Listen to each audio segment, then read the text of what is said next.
इथल्या राजगुरूंच्या स्मारकाकरता दिलीप मोहिते जेवढे पैसे पाहिजे होते तेवढे पैसे दिलेले आहेत। इतकं चांगलं तिथं स्मारक करून दाखवतो की बाकीच्यांनाही वाटेल की एकदा का होईना आयुष्यामध्ये राजगुरूंचं स्मारक जाऊन बघावं। अशा पद्धतीनं आपण करतोय। छत्रपती संभाजी महाराजांचंही स्मारक करतोय। काल कोणतरी येऊन इथं बरळलं, अजित पवार इतके दिवस स्मारक का नाही केलं? अरे तुला काय करायचं, मी केव्हा काय रे, तुझं काय जातंय? आणि मला तुम्ही विचारता भाई, याच्या आधी पण अनेक लोक नेते झाले, 4-4 वेळेला काही जण मुख्यमंत्री झाले, मग त्यांच्याही काळात स्मारक नाही झालं, मग तुम्ही त्यांना दोष देणार आहे का? अरे खासदारा, तो आता ज्याला नेता मानलं त्यांना दोष देणार आहे का? अजित पवारचं नाव घेतो, काय वाटायला पाहिजे तो? या पद्धतीने मी खपून घेणार नाही। आहे तोपर्यंत सरळ आहे, जर कोणी वाकड्यात शिरला तर त्याचा पुढा बंदोबस्त केल्याशिवाय गप्पा बसणार नाही, हे त्याला चालणार नाही। आम्ही प्रत्येकाचा आदर करतो। आम्ही तुम्ही चांगलं निघाल म्हणूनच खासदारकी दिली, म्हणूनच निवडून आणलं, परंतु तुम्ही आमच्याकडे पाठ फिरवली, आमच्या तालुक्याकडे डुंकून बघितलं नाही, आमच्या मुलांना मुलींना रोजगार देण्याच्या करता कुठल्या उद्योगपतीशी बोलला नाही। आम्ही पण आज 30-35 वर्ष काम करतोय। आम्हाला पण जिल्ह्यातले प्रश्न बारकाईने समजले। दिलीप मोहिते पाटलांना विचारा, अनेक माझ्या खेड तालुक्यातले प्रश्न सोडवण्याच्या करता काही हजार कोटी रुपये मी राज्य सरकारच्या विविध खात्याच्याकडनं एकनाथराव आणि देवेंद्रच्या मदतीने त्या ठिकाणी दिलेले, जुन्नरला दिले, आंबेगावला दिले, खेडला दिले, सगळ्या भागामध्ये देण्याचा प्रयत्न केला। का तर जिथं युगपुरुष छत्रपती शिवाजी महाराजांचा जन्म ज्या शिवनेवर झाला, त्या महाराजांच्या पदस्पर्शाने पावन झालेला हा आपला पुणे जिल्हा आहे आणि त्याच्यामुळं तिथं प्रश्न सुटले पाहिजेत अशा पद्धतीची कामं मित्रांनो आम्ही करतोय।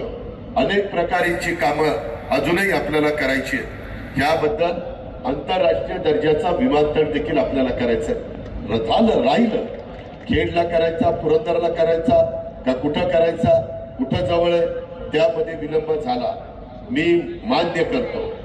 जिथं माझ्याकडनं किंवा आमच्या सहकाऱ्यांच्याकडनं विलंब झाला ते आमच्याकडनं चुकलं, परंतु पुन्हा करण्याची आमचीच धमाकडी ताकद आहे। दुसरं ते येड्या गबाळाचं काम नाही, ते कुणी करू शकत नाही, अभिनेता तर करूच शकत नाही, त्याच्यामध्ये नट तर करूच शकत नाही, नाटककार करूच शकत नाही, डायलॉग फेकेल, त्यामध्ये वेगवेगळ्या पद्धतीची भूमिका वटवेल, मग संभाजी महाराजांची वटवतील, माझ्या छत्रपती शिवाजी महाराजांची वटवतील, अहो वेळ पडली तर पैशाकरता नथुराम गोडसेचे पण वटवतील।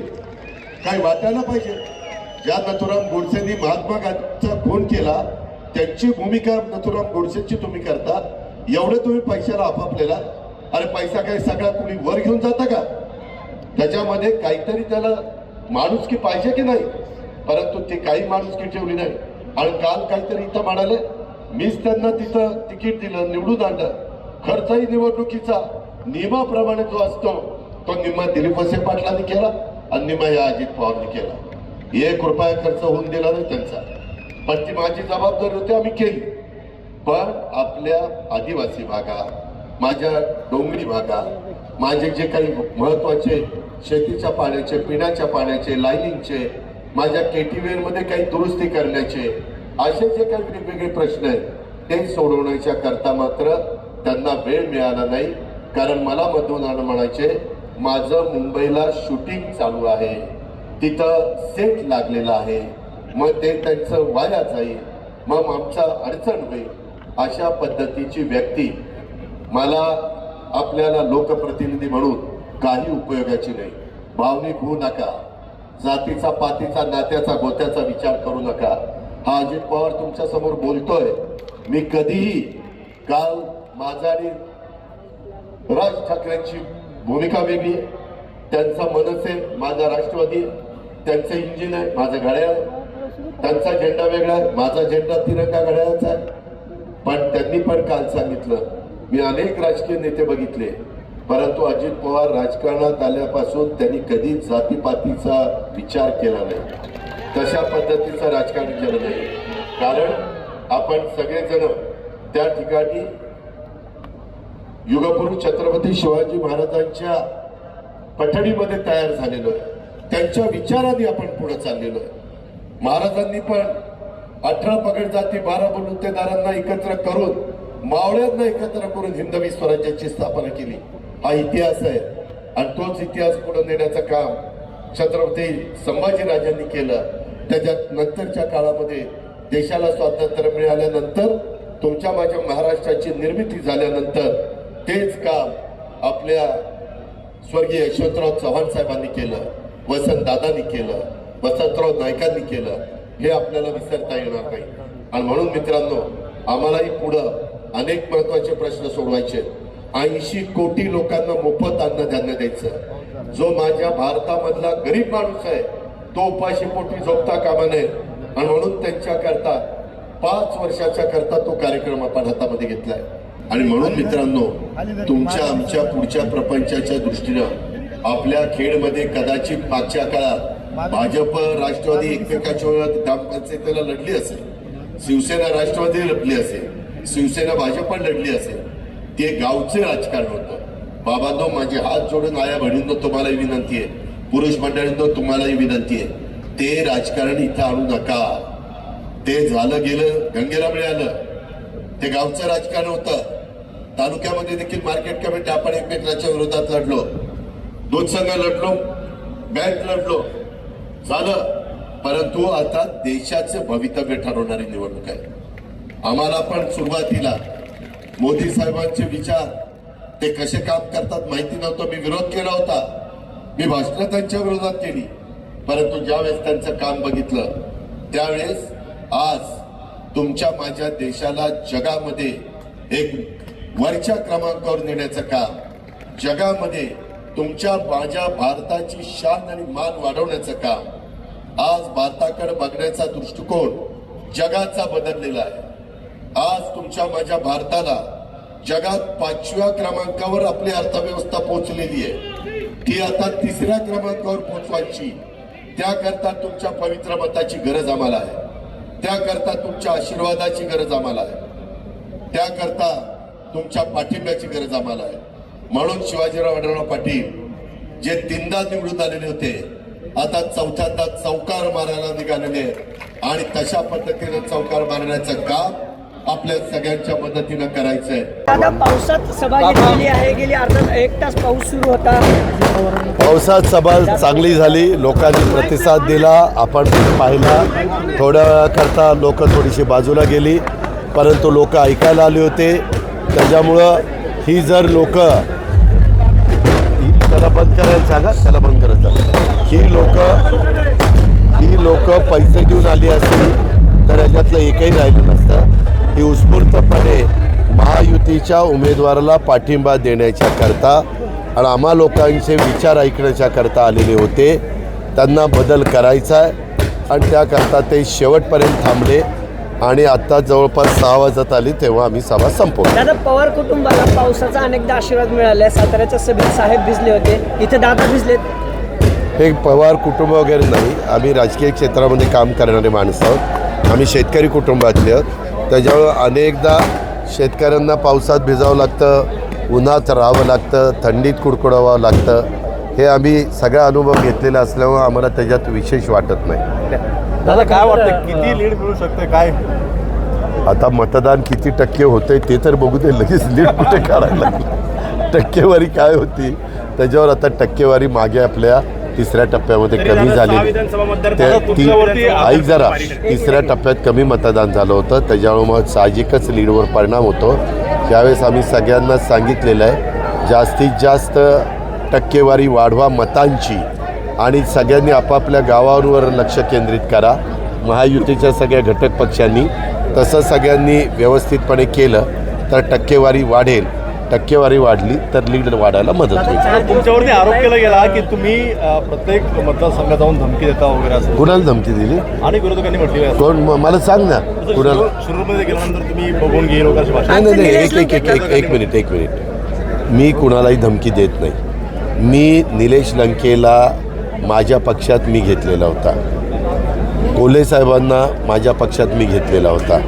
त्यांना उमेदवारी मी दिली होती. त्यांना खाजगीत विचारा, कुणी चर्चा केली, प्रेस पुढं कुणी तुम्हाला नेलं, काय काय झालं सगळं त्यावेळेस मी केलेलं होतं. तीच गोष्ट लंकेच्या बाबतीमध्ये लंकेला सांगितलेलं होतं तू ये, मी तुला तिकीट देतो, निवडून आणतो, आपण सगळे मिळून चांगलं काम करू.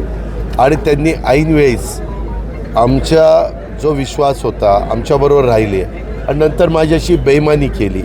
मी बोलणार ना, मी तुम्हाला नाही बोलणार, मी यांना नाही बोलणार, परंतु ज्यांना मी मदत केलेली आहे आणि त्यांनी नंतर माझी साथ सोडली त्यांना मी बोलणार. त्याच्यामध्ये अशोक पवारांना तिकीट मागच्या वेळेस दिलं जात नव्हतं. आमचे प्रमुख म्हणाले होते त्यांना मी तिकीट देणार नाही. मी भांडून अशोकला तिकीट आणलं आणि तिकीट देऊन देखील त्याला निवडून आणण्याच्या करता जीवाचं रान केलं. त्याच्यावर मी त्याच्याबद्दल बोलणार ना, कारण तिथं काय ते आरोप करतात की घोडगंगा कारखाना अजित पवारांनी बंद पाडला. पत्रकार मित्रांनो, जर अजित पवार कारखाना बंद पाडणारा असेल तर त्याचा व्यंकटेश कृपा खाजगी कारखाना कसं काय चालू आहे, त्याला हे PDCC बँकेनेच मदत केलेली आहे. असं नाही, आम्ही पण शेतकरी आहोत.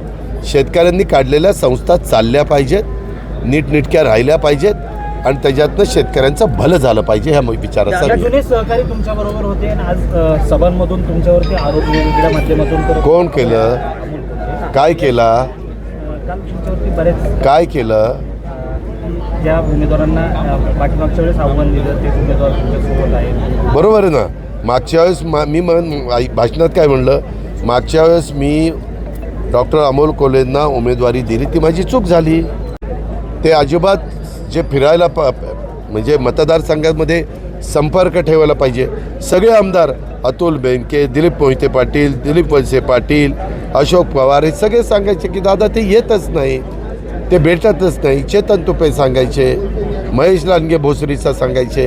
आता जर तुम्ही आमदारांना, शेवटी आमदार आणि खासदार यांनी कोऑर्डिनेशन करून विकासाची कामं केली पाहिजे. राज्यातले आमदारांनी सोडवले पाहिजे, केंद्रातले खासदारांनी सोडवलं पाहिजे. केजरीवाल काल असं म्हणालेत की मोदी जर पुन्हा सत्तेत आले तर जे विरोधी पक्ष आहेत उद्धव ठाकरे किंवा इतर नेते त्यांना अटक होण्याची शक्यता आहे. मला माहित नाही, मला महाराष्ट्रापुरता विचार फार नको तिकडचं. दादा प्रचाराचे आता मुद्दे सहकारी भटकतायत. बँकेवरती कोणाचा काय? हल्ला झालेला दादा आहे. प्रचाराचे मुद्दे भटकतायत. कुठेतरी विकास सोडून वैयक्तिक पातळीवर टीका केली जाते.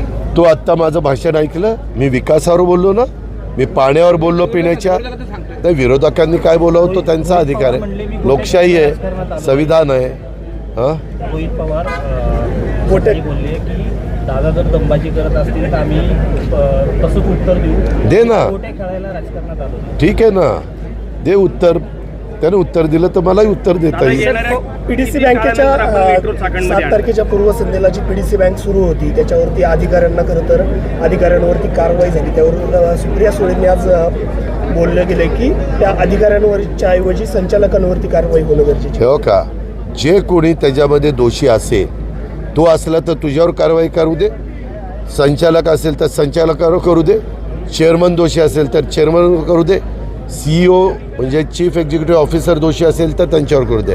मी कधी असं कोणाची बाजू घेत नाही. चूक जर झालेली असेल तर कारवाई झालीच पाहिजे. नियम सगळ्याला सारखे, कायदा सगळ्याला सारखा, संविधान सगळ्याला सारखं. दादा पुण्याच्या सभेत राज ठाकरेंनी तोंड भरून काल कौतुक मॅनेजरला मी सोडवणार. काय सो मॅनेजरला कारवाई केलेली आहे, त्याला मी सोडवणार, माझा भाऊ आहे, मी त्या गरीब ठीक आहे रे. कोण काय काय सोडवते, 15 वर्ष मी बघितले. ते बोलायचीच कडीन बोलायचाच भात असतो. आता खूप जण वेगवेगळ्या आव आणायला लागलेले, त्यांना लखलाप. कालच्या सभेत ना राज ठाकरेंनी, आम्ही त्या सभेला होतो, तोंड भरून त्याबद्दल दादांचं कौतुक राज केलेलं ठाकरे आहे. साहेबांचं मनापासून धन्यवाद, मनापासून आभार. बरं, पवार साहेब असं म्हणाले की इंग्रजांना घालवलं आम्ही भारतीयांनी, मोदी काय चीज आहेत. ठीक आहे ना, त्याच्यामध्ये लोकशाहीमध्ये कुणी कुणालाही घालू शकतं, ह्याच्यात इंग्रजाचा संबंधच नाही. इंग्रज परदेशातनं आलेले होते. आता त्यांनी सांगितलं इंग्रजांना घालवलं, हे काय चीज आहे. मग ते तर परदेशी महिलेला घालवायला निघालेले होते आणि पुन्हा आता मांडीला मांडी लावून बसले. त्याला काय करायचं आता आपण? त्यांनी काय मुद्दा काढला होता पक्ष स्थापन करताना की परदेशी व्यक्ती आम्हाला ह्या देशामध्ये चालत नाही महत्त्वाच्या पदावर. आणि UPAचा चेअरपर्सन म्हणून त्याच मीटिंग कंडक्ट करत होत्या सोनिया गांधी. आणि त्यावेळेस ज्यांनी मुद्दा आता ह्याचा काढला आहे मोदी साहेबांच्याबद्दल, ते तर आता मांडीला मांडी लावून बसायचे. हे काय सगळ्यांचं जर काढायचं म्हणलं तर खूप निघेल. धन्यवाद. थँक्यू दादा.